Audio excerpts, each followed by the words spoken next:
Alright, welcome back to the Navhimz channel. Today we're going to be talking about the brand new JID record that has dropped today. God Does Like Ugly is finally out, and holy, I have a lot of things to say about this one. Since this was a pretty highly anticipated record to drop, people were anticipating this to be better than the Forever Story, which I think is a pretty crazy expectation because the Forever Story is pretty good. The best rap album of the 2020s. But I still had high hopes for this record though, and I was just interested to see what JID has to offer for us after that long break. Not really long, but it was semi-long in a way. 3 years? 2 years? So I'm pretty sure he had a lot to say, or he had a lot of things to get off his chest, because it's been a while since he's provided us with some crazy tracks and some crazy delivery and whatnot. I'm gonna be talking about the tracks here that I found interesting. I don't think this was better than the Forever Story, if I'm being completely honest with you. It had its moments for sure, but like impact wise of each track that I've heard off this brand new record, I don't think it's better. But it wasn't bad by any means, of course. But this was the first listen though, so maybe it'll grow on me much better the following days, but I don't know. Most likely not, but we'll see. First track we have You Ugly.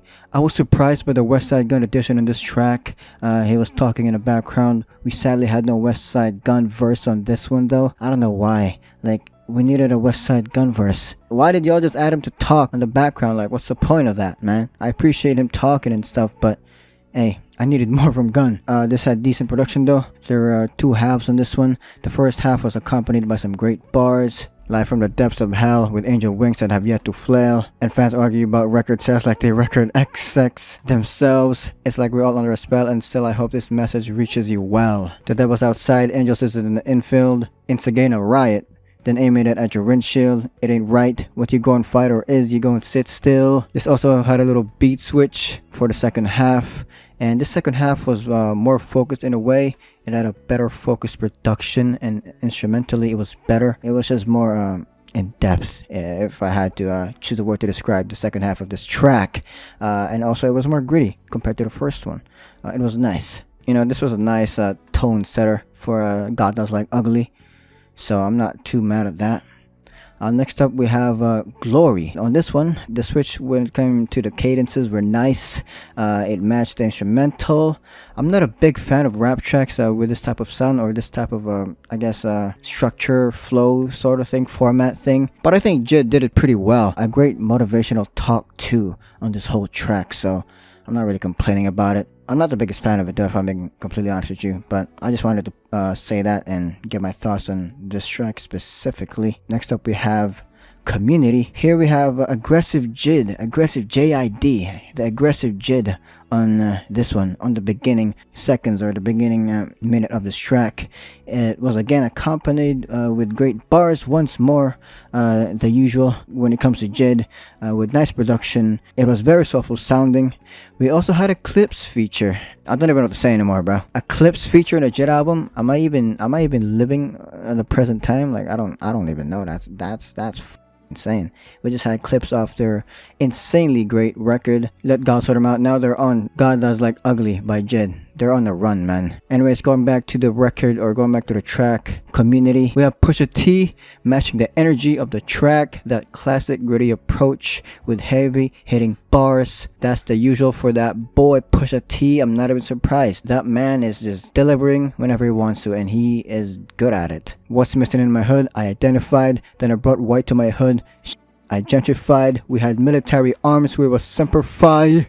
Point blank, let me simplify. I've been light post corner boy, green box sitter, crack, trying to hustle up and act thicker, 6'2" buyer, really live the wire. Same with Malice. Of course Malice is here. You cannot get rid of Malice. And he's also here with this aggressive approach, with this gritty approach. Same with Pusha T. Malice spitting his bars. My ghetto's such a culture, really die here. Some were Jesus Shuttlesworth, some of us were Nazirs. As time goes by, it's an eye for an eye here. My Mob Deep, the fittest gonna survive here. The survival of the fittest reference, W.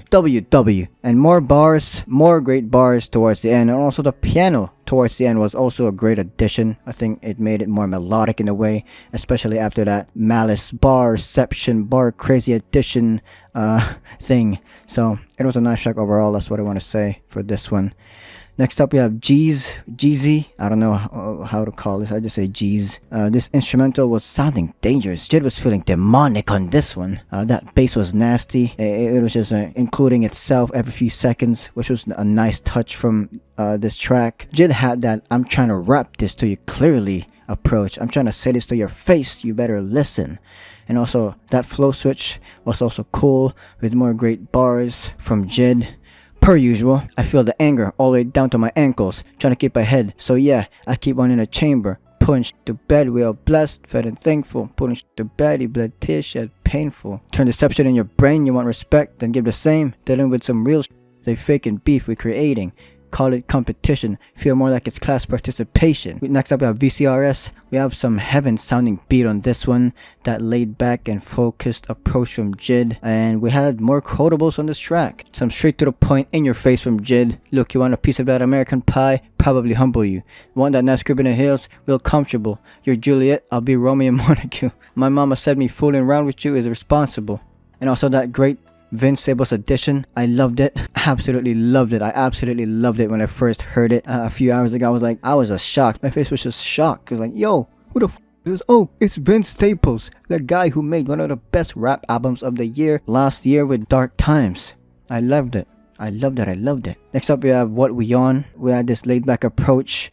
We had this laid back track approach from both Don Toliver and JID. Don Toliver was a great addition to this one. Melodic approach from Don Toliver as usual.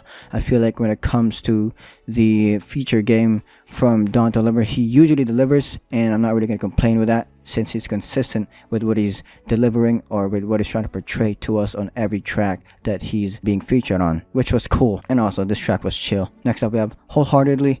We have JID display his vocals on this one again, similar to what we had on the Forever Story. This one was nice, accompanied by some Ty Dolla $ign vocals, which were a nice addition as well. This was melodic to my ears. Sonically it was pleasing. I was just listening to this, just vibing, because they're just singing, they're harmonizing with each other. It's great. It had great production, some great upbringing bars as well from JID on this one. Next up we have No Boo, another sonically pleasing track to my ears.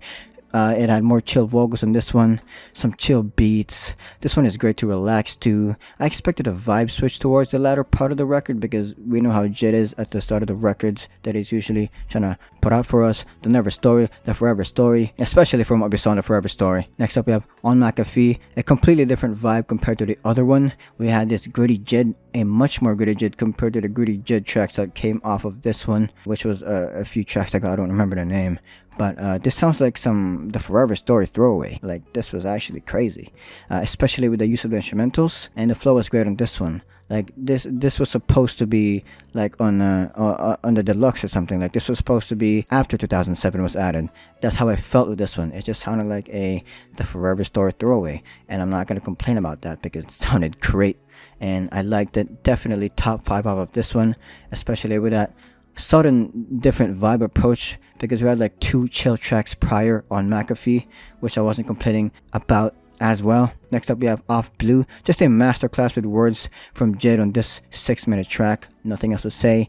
Kept this one a spin. Definitely top 5 of this record as well, because it's just great delivery from JID, great cadence, great flow, great delivery of words. Like he was just spitting on each verse on this one. Next up we have K-Word. The consistency on JID's flow and cadence on tracks off this record were nice, from chill to aggressive to I'm hungry and have no money, and I'm trying to rap for you so you can give me money and support my small rap career. It's great. Also, them dudes stupid as Ruby Rose booty. Alright. For keeps, the last track, that hopeful approach alongside the production. This sounds like this could be on the off season or might delete later, honestly. I don't know why, but that's how I felt about it when I initially heard this last track. Also, JID as a kid. He had a 3-second audio clip talking to his kid on this last track, which was cool. Congrats to JID. I don't know when he had his kid, but privacy is important, so good for him. Anyways, that's that. This record was nice overall. This whole track list was pretty nice overall. Some different vibe approaches here and there, but overall it was solid. I still don't think it's better than the Forever Story, but it was a great record overall. I'm not really complaining with what JID provided for us, because it was a nice vibey record accompanied by some great vocals, great production, great bars, and it was nice. Anyways, that's that. Let me know if you want to see more content like this. Drop a like, sub, comment. See ya.